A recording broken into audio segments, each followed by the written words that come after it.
Hey, kembali lagi bersama saya Genu dan selamat datang di Jam Film.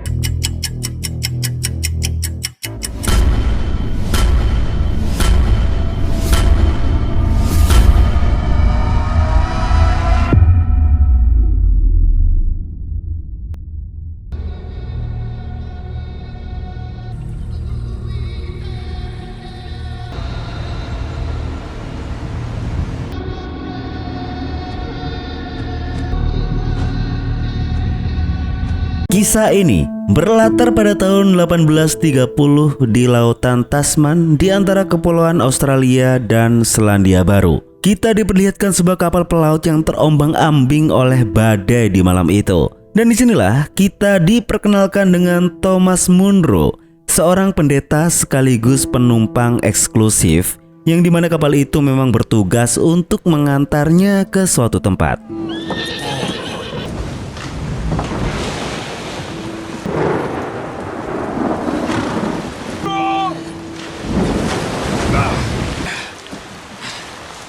Keesokan harinya, badai telah reda dan badai itu pada akhirnya merenggut satu awak kapal mereka. Sehingga di sana, Kapten Catley selaku kapten kapal mempersilahkan Munro untuk menyampaikan berkat kepada jenazah sebelum dimakamkan ke dasar lautan. His everlasting soul in the name of Jesus Christ.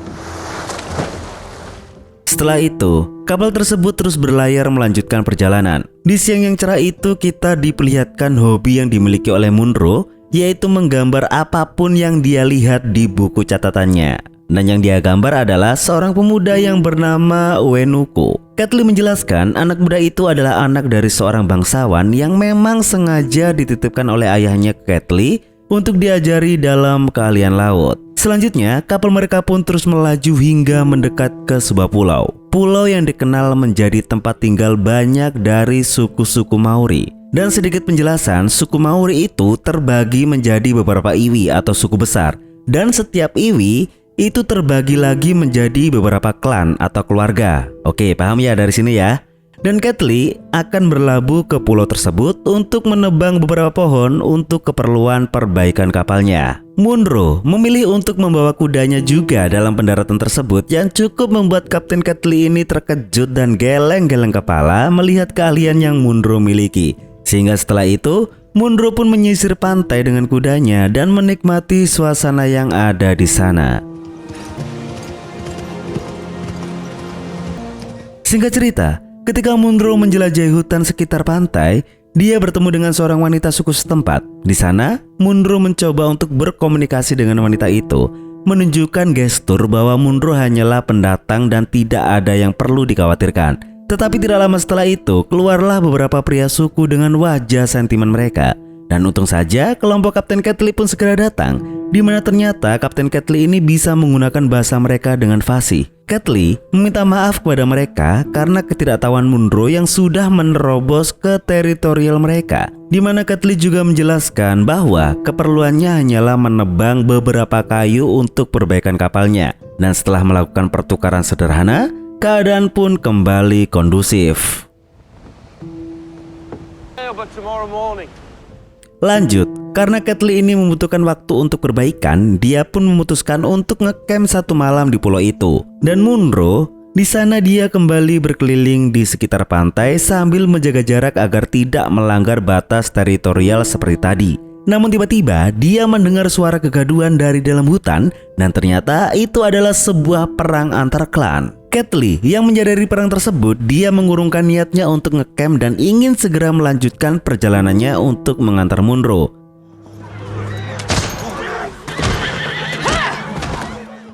Munro yang melihat wanita yang ketemu dia tadi, dia dengan sembrono ikut campur dalam pertempuran tersebut dan menolong si wanita itu. Sehingga muncullah si kepala klan.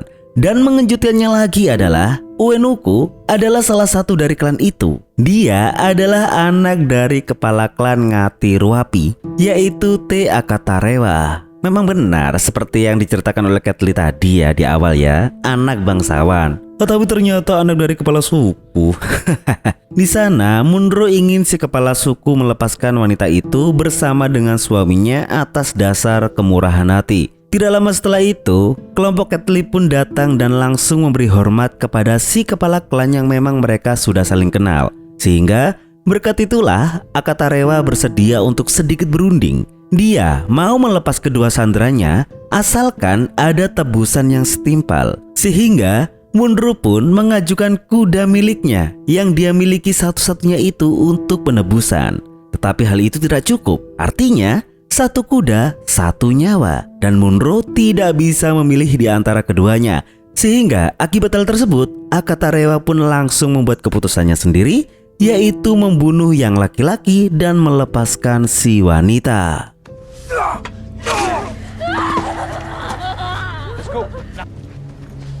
Let's go. Ketli keberatan kalau Munro ini membawa wanita itu di kapalnya. Namun Munro masih bersikeras untuk membawa si wanita itu, di mana si wanita itu bisa tinggal di dalam kabinnya. Dan daripada saling debat, Ketli pun mengambil jalan paling pragmatis, yaitu segera mengantar Munro ke tempat tujuan untuk segera mendapat bayaran. Singkat cerita, sampailah mereka di tempat tujuan itu. Tempat itu bernama Epworth, sebuah pemukiman kecil yang dihuni oleh kelompok-kelompok kulit putih. Di sana, Munro langsung disambut oleh Horake Boykem selaku kepala desa. Dan jelas di sana dia bingung kenapa ada orang suku Maori bersama Munro. Sehingga di sana Munro pun menjelaskan dengan singkat apa yang sedang dialami oleh wanita itu. Munro segera diantar sampai di penginapannya. Dan di sini baru dijelaskan bahwa Munro dikirim ke Epworth adalah untuk urusan dakwah dan mengajarkan ajaran keagamaan di desa tersebut. Si wanita itu masih saja tidak berbicara sepatah kata pun. Yang ada, dia malah melantunkan nyanyian klannya sambil menangis dan meratapi nasib atas kehilangan suaminya. Bahkan di hari berikutnya, wanita itu sampai jatuh sakit akibat kelakuannya yang selalu menyakiti dirinya sendiri itu, yang membuat Munro ini panik dan segera merawat si wanita itu sebisanya. Di malam itu, dia menghadiri undangan makan malam dari si kepala desa yang dihadiri oleh para perangkat lainnya.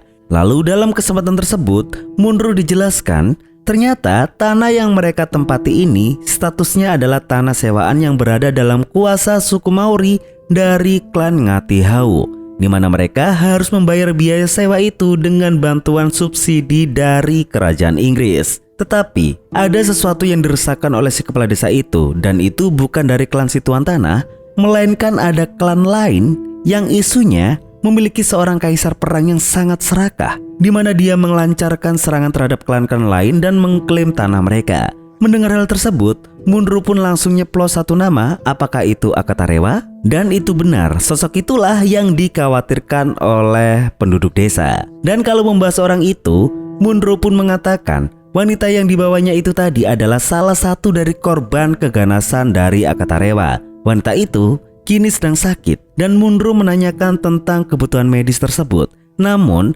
nampak gelagat orang-orang itu seolah tidak ingin memberikan pertolongan kepada si wanita itu dan beralasan bahwa persediaan obat-obatan mereka sangat terbatas dan tidak bisa memberikan pertolongan. Munro pun beranjak pulang dengan kekecewaan. Namun tiba-tiba ada salah satu gadis anak dari si kepala desa mendatangi Munro dan berbisik, di mana dia memberitahu Munro tentang keberadaan orang yang mungkin bisa menolongnya. Segeralah Munro ke rumah orang yang dimaksud. Rumah itu terisolasi dari pemukiman warga dan orang itu bernama Nyonya Hegarty. Segeralah Hegarty pun menuju ke penginapan Munro dan langsung mengecek keadaan perempuan itu yang lukanya hampir infeksi. Hegarty memahami kegiatan menyakiti diri sendiri yang dilakukan oleh si wanita itu yang dinamakan Kiri Hai Hai atau ritual berduka. Dan mengejutkannya lagi adalah Hegarty kenal dengan si wanita itu dan dia bernama Rangimai dari klan Ngati-Hau. Sehingga dengan begitu segeralah Hegarty melakukan pengobatannya.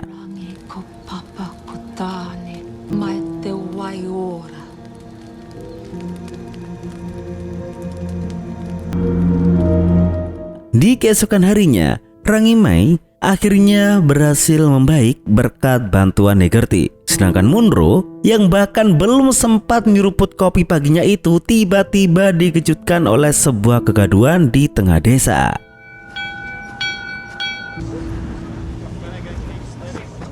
Dan ternyata kepanikan itu karena mereka kedatangan klan Tuan Tanah, yaitu klan Ngatihau. Dan si kepala klannya itu, yaitu Mayanui, adalah ayah dari Rangimai. Di sana, Rangimai menuntut balas dendam atas kematian sang suami, sehingga sang ayah pun membawakan 3 dari klan Akatarewa yang mereka tangkap. Rangimai pun menjelaskan bahwa si pembunuh suaminya bukan dari ketiga orang itu, sehingga langsung saja Mayanui mengeksekusi ketiga orang itu di tempat dan di depan semua orang. Di sana, Higerti pun memperkenalkan Munro kepada Mayanui, seorang pendeta yang sudah menyelamatkan anak perempuannya itu. Sehingga Mayanui pun berterima kasih kepada Munro dan langsung memberikan mandat kepada Rangimai untuk tinggal sementara di Epworth dan untuk mendapatkan bimbingan langsung dari Munro. Dan untuk menunjang keamanan putrinya, dia pun mengutus Pahirua, salah satu anak buahnya, untuk melindungi Munro dan Rangimai.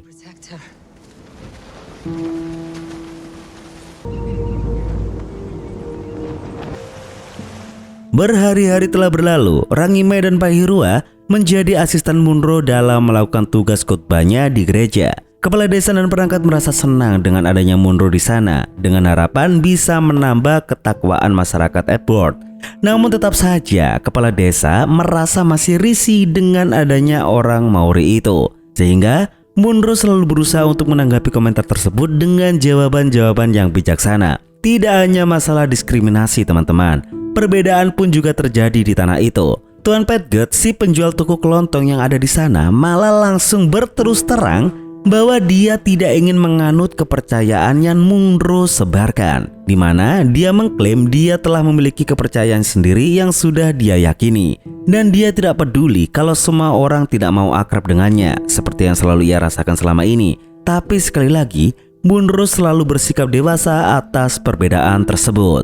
Singkat cerita, sudah berminggu-minggu lamanya Munro menjalankan tugasnya yang ditemani oleh 2 suku Maori itu, hingga pada akhirnya terungkap bahwa Pahirua dan gadis anak dari kepala desa selama ini sudah sering curi pandang dan saling suka, hingga mereka pun memiliki hubungan spesial, di mana di malam itu mereka nekat untuk melakukan pertemuan di dalam gereja.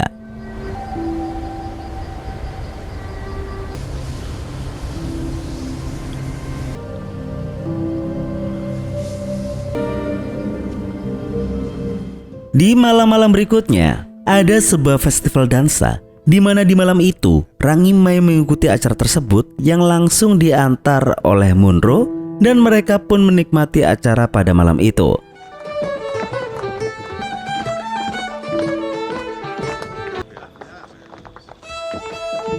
Namun, si kepala desa mengetahui gelagat aneh dari anak gadisnya itu, seolah si gadis itu ingin pergi dari acara secara diam-diam. Setelah selesai acara, Munro dan Rangimai pun kembali ke penginapan. Namun tiba-tiba Rangimai menangis histeris ketika dia melihat ke arah dalam gereja.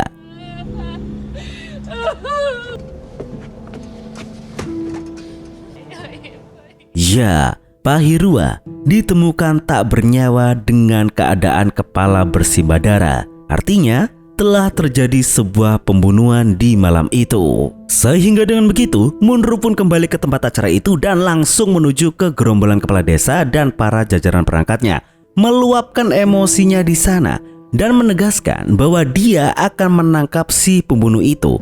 Dia akan memanggil hakim entah dari Inggris atau Australia atau manapun untuk memproses pembunuhan ini. Dia yakin betul bahwa perangkat-perangkat itulah yang melakukan pembunuhan itu. Ya, karena pada dasarnya mereka kan memang dari awal itu sepertinya sudah sangat tidak suka ya dengan adanya orang-orang Maori di desa mereka. Sehingga si gerombolan perangkat desa itu pun sekejap kebingungan dan berusaha untuk membendung Munro untuk tidak memanggil hakim ke desa mereka.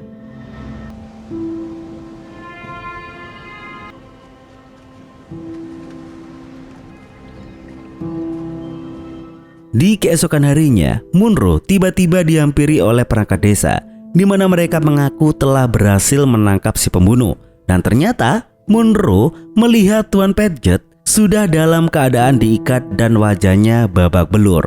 Sekaligus, Padgett ini mengaku kepada Munro bahwa dia berani bersumpah tidak melakukan apapun. Para petinggi di sana mengatakan bahwa Padgett lah yang melakukan pembunuhan terhadap Pahirua. Munro rasanya ingin meledak hatinya dan dia yakin betul semua ini pasti sudah dirancang dari para petinggi-petinggi yang busuk itu. Tidak lama setelah itu, si gadis putri dari kepala desa menghampiri rumah Munro di mana dia ingin melihat jasad Pahirua, seseorang yang dicintainya, dan tangisnya pun meledak.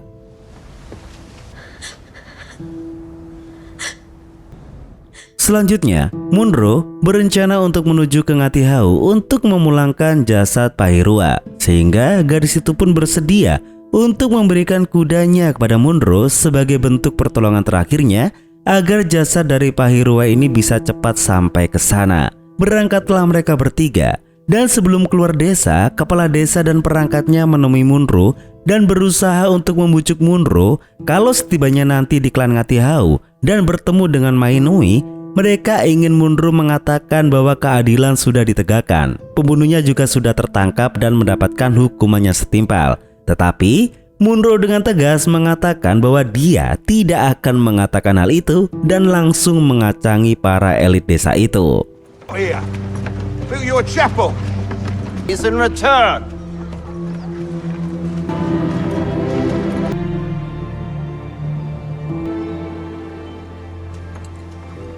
Singkat cerita, perjalanan jauh yang memakan 1 hari 1 malam. Pada akhirnya, sampailah mereka bertiga di Ngati-Hau dan jelas, sesampainya di sana langsung saja suasana menjadi berkabung dan langsung melakukan upacara pemakaman.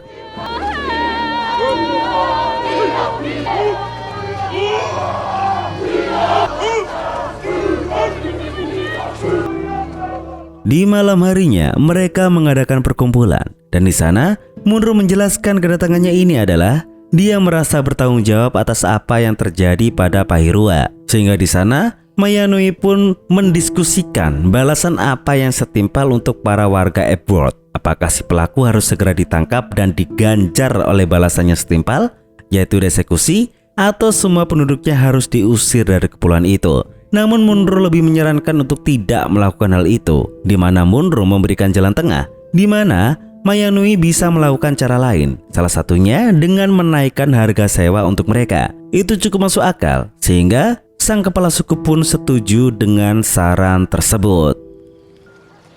Di keesokan harinya, Munro duduk sendirian dan melakukan kebiasaannya itu, yaitu menggambar. Kali ini, dia menggambar seorang tetua klan yang kebetulan sedang dilayani oleh pelayannya. Namun nampaknya tetua itu terganggu dengan apa yang dilakukan oleh Munro, sehingga Munro pun pergi dari sana, di mana dia pindah ke dalam hutan untuk menggambar orang-orang yang sedang sibuk membuat perahu.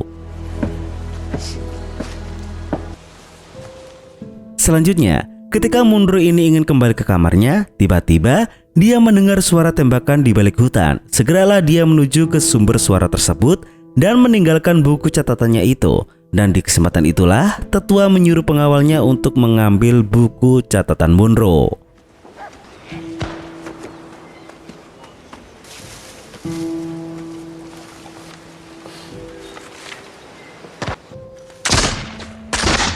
Suara itu ternyata berasal dari camp latihan klan, di mana mereka sedang melatih skill mereka. Munro pun menjelaskan tentang jenis senjata yang mereka pakai.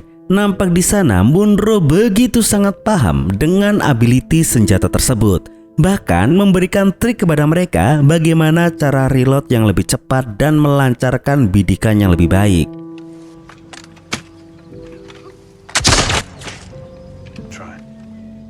Di malam harinya, tiba-tiba Munro dipanggil ke tenda pertemuan, di mana gelagat dari semua orang yang ada di dalam tenda itu terlihat tegang, yang artinya sedang terjadi sesuatu. Di sana, Mainui melayangkan pertanyaannya, apa sebenarnya tujuan Munro datang ke peradaban ini di kepulauan suku-suku Maori, di mana si tetua menambahkan dan mencurigai bahwa ada yang sedang disembunyikan oleh Munro. Dan semua itu berdasarkan tetua itu yang melihat semua gambar yang ada di buku catatan Munro. Kumpulan gambar-gambar dengan adegan-adegan yang sangat mencekam. routinely.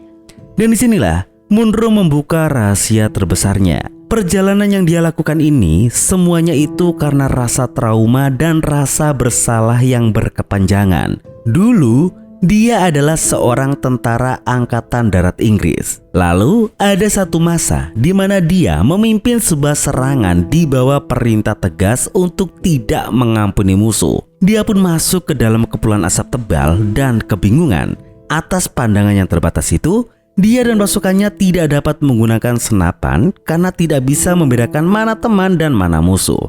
Sehingga dia dan pasukannya pun menggunakan pedang dan juga pisau dalam jarak dekat untuk bertarung dengan buta. Munro menceritakan bahwa kala itu dia menebas dan menusuk bagaikan binatang buas. Di matanya hanya satu, siapapun yang tidak memakai tunik merah jubah pasukan Inggris akan dia tebas. Namun ketika asap mulai menghilang, di sanalah dia baru melihat bahwa yang dia bantai dari tadi itu bukanlah musuh, teman-teman, melainkan anak-anak dan perempuan. Tangisannya pun lalu pecah dalam bercerita.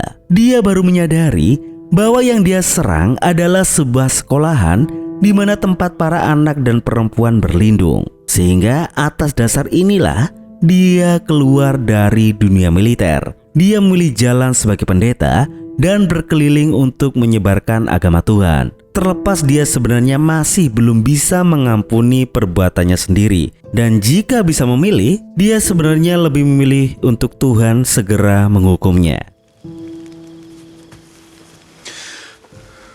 Di sana, atas dasar dari cerita itulah, kepala suku dan yang lainnya malah merasa kasihan dengan Munro. Singkat cerita, di keesokan harinya, semua orang sedang sibuk untuk menyiapkan pertahanan mereka, di mana mereka telah meyakini cepat atau lambat Akatarewa akan datang untuk menyerang mereka. Lalu tidak lama kemudian, Munro terkejut dengan kedatangan Kapten Kedley. Kedatangannya ke sana adalah untuk melakukan transaksi jual beli senjata, sama seperti yang dia lakukan kepada klan milik Akatarewa. Namun kali ini transaksi itu tidak berhasil. Sebagai kurir, harga yang ditawarkan Kedley berbeda. Harga senjata melonjak pesat gara-gara suplai terbatas, sedangkan permintaan terus meningkat. Lalu Munro yang melihat itu semua pun tiba-tiba langsung memberikan konfrontasinya, di mana dia mengatakan bahwa perang tidak akan menyelesaikan masalah. Dan jika perang terus saja berlanjut, semua suku Maori lambat laun akan hancur tak tersisa. Munro menawarkan sebuah persatuan, karena hanya dengan jalan damailah keberlangsungan suku-suku yang kaya akan budaya ini akan tetap ada. Di sana, Mayanui pun sebenarnya juga berpikir demikian. Namun masalahnya, apakah Akatarewa juga berpikir seperti itu? Sehingga di sana dengan nekat, Munro menawarkan dirinya untuk dijadikan delegasi perdamaian, di mana dia akan mendatangi Akatarewa dan menawarkan ajakan damai atas nama suku Ngatihau. Namun jelas tugas itu akan sangat berat, sehingga Mayanui pun berjanji jika Munro berhasil menjalankan delegasinya dan berhasil kembali dengan hidup-hidup, dia akan dianggap sebagai dewa perdamaian di mata Mayanui, dan klan Ngatihau akan bersedia menganut dan mengikuti ajaran yang sedang disebarluaskan oleh Munro itu. Baiklah, untuk mencapai pulau kekuasaan Akatarewa, Munro akan ikut dalam rombongan Kedley yang memang sedang menuju ke tempat yang sama. Singkat cerita, dalam perjalanan yang lumayan jauh itu, ketika Munro kembali ke kabinnya, dia pun dikejutkan tentang keberadaan Rangimai yang secara diam-diam menyusup ke dalam kapal. Jelas di sana Munro marah akan hal itu, sehingga demi keselamatan Rangimai, Munro melarang wanita itu untuk keluar dari kapal ketika sudah sampai di pulau Akatarewa, dan biarkan misi ini Munro sendiri yang melakukannya. Dan singkatnya, sampailah mereka ke pulau itu. Disambut oleh Ewenuku dan anak buahnya, mereka masuk ke dalam hutan hingga sampai di camp utama Ngatiruapi. Setelah itu, langsung saja Munro pun dipertemukan dengan Akatarewa. Di sana Munro dengan bijaksana dan sopan membawa bendera perdamaian atas nama Ngatihau dan memberikan persembahan untuk Akatarewa. Namun apa respon dari Akatarewa, teman-teman? Yang dia inginkan tetaplah peperangan, di mana dalam suku Maori yang paling kuatlah yang layak untuk terus bertahan.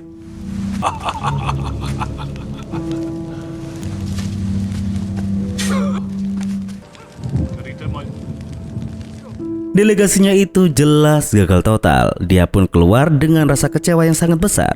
Sehingga kini baru giliran Caitlyn lah yang seperti biasa dia menawarkan stok senjata dengan harga yang melonjak naik. Dia yakin betul dengan ambisi Akaterewa untuk perang, senjatanya akan mudah dijual.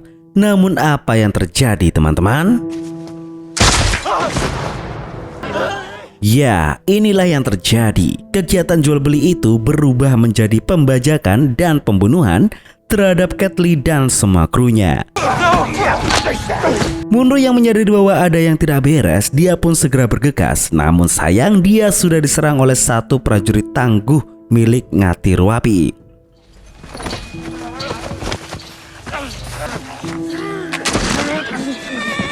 Untung saja Rangi Mai datang di waktu yang tepat dan mereka pun langsung pergi untuk melarikan diri.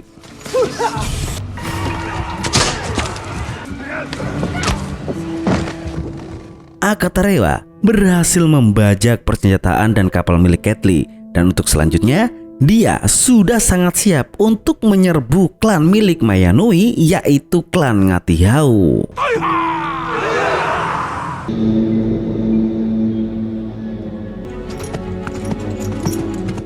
Singkat cerita, perjalanan yang memakan waktu 1 hari 1 malam itu akhirnya Munro dan Rangi Mai pun sampai kembali dengan selamat.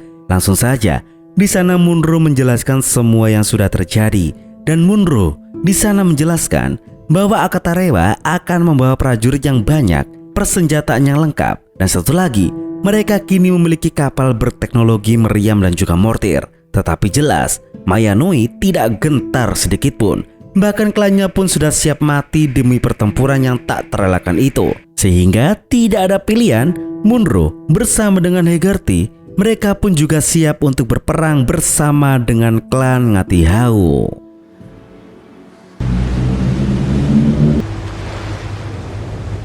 Sehingga dengan begitu, segeralah mereka bersiap-siap untuk menyambut musuh. Semua perlengkapan, strategi, dan semua saling bersatu padu dalam upaya untuk memperjuangkan klan. Sedangkan di sisi pantai, pasukan besar Akaterewa telah sampai. Sehingga sebentar lagi perang klan yang brutal ini akan segera kita saksikan, teman-teman.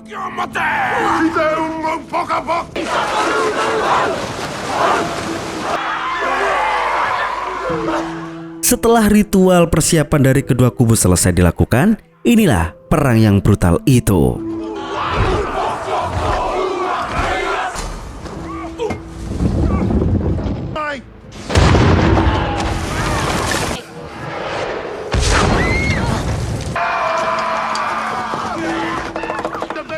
Ketika pasukan Ngati Ruapi sampai di mulut benteng Ngati Hau, pertarungan jarak dekat pun tidak terhindarkan.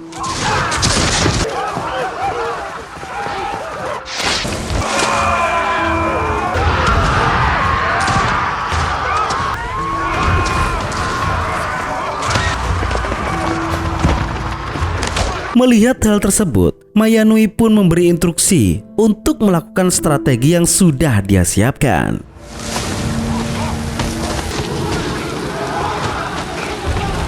Ya, strategi itu adalah sebuah asap tebal dan jelas itu terinspirasi dari cerita Munro, sehingga di balik asap yang menutup jarak pandang musuh itu, pasukan Ngati Hau menciptakan keunggulan yang telak.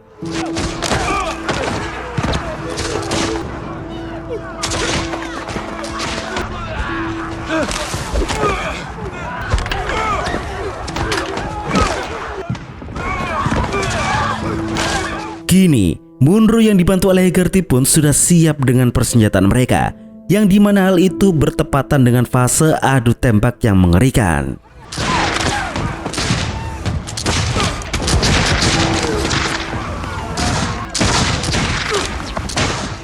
Jelas kecekatan Hegarty terbatas, di mana di waktu genting itu bisa membuat segala sesuatunya bisa sangat fatal. Hegarty tertembak dengan telak, yang pada akhirnya membuat Munro ini menjadi sangat murka dan sifat buasnya dalam pertempuran pun kembali terbangun.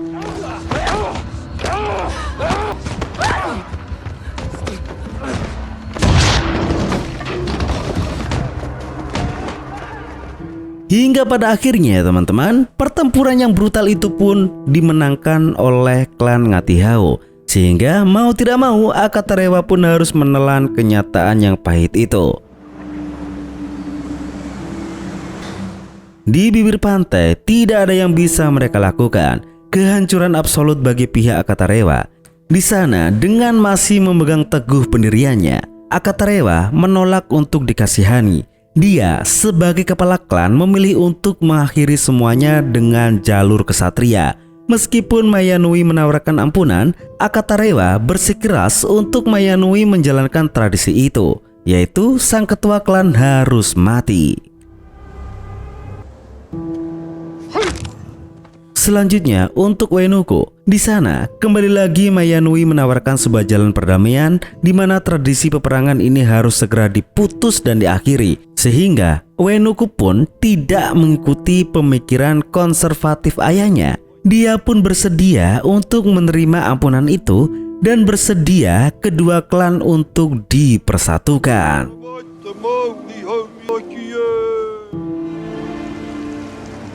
4 tahun kemudian, kita kembali dibawa ke Pulau Edward. Di sana kita diperlihatkan rombongan dari klan suku Maori menghadiri undangan dari perwakilan kerajaan Inggris, yaitu William Cornwall. Di sana juga kita diperlihatkan bahwa Uenuko menikah dengan Rangimai yang menciptakan kesatuan antar klan mereka menjadi kesatuan darah dan keturunan. Dan Thomas Munro kini menjabat sebagai penasehat klan. Di dalam pertemuan itu, intinya Cornwall ini menyampaikan bahwa dia sebagai perwakilan Raja Inggris mengapresiasi dukungan suku Maori terhadap peradaban Edward. Dan dikarenakan juga jalur perdagangan yang sudah semakin berkembang, selama ini jalur itu berlangsung tanpa pengawasan kerajaan. Sehingga kerajaan ingin merubah hal tersebut, di mana kerajaan ingin mendirikan pos bea cukai di kawasan Edward yang digunakan untuk meraup pajak perdagangan dan mengawasi keluar masuknya transaksi di lokasi ini. Namun Rangimai menolak hal itu dengan tegas, di mana menurutnya Wool ini tidak layak untuk melakukan kebijakan tersebut di peradaban mereka. Terlebih lagi, Rangimai tidak yakin kalau Wool ini datang atas nama dan perintah Raja Inggris. Dia yakin itu hanya akal-akalan Wool saja dan para elit busuk yang ingin meraup keuntungan sendiri.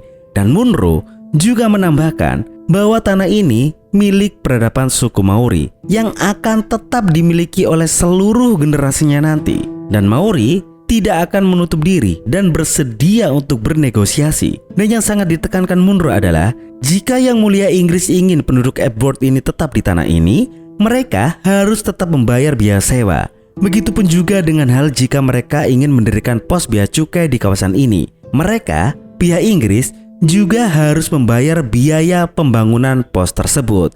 Dan jika Wool terganggu atas keputusan itu, mereka, para suku klan itu akan terbuka dengan diskusi yang lebih lanjut. Ultimatum yang sangat-sangat cerdas. Dan beginilah kisah ini berakhir teman-teman. Dan film pun tamat. Baiklah teman-teman, kisah yang sangat luar biasa sekali ya. Dan yang pasti kisah ini bukan sekedar kisah tentang pertempuran berdarah, tetapi ini juga adalah sebuah kisah bahwa ketika kebencian diwariskan dari satu generasi ke generasi berikutnya, perang tidak akan pernah selesai. Sehingga harus ada seseorang yang berani untuk memutus rantai itu meski harus membayar dengan pengorbanan yang besar.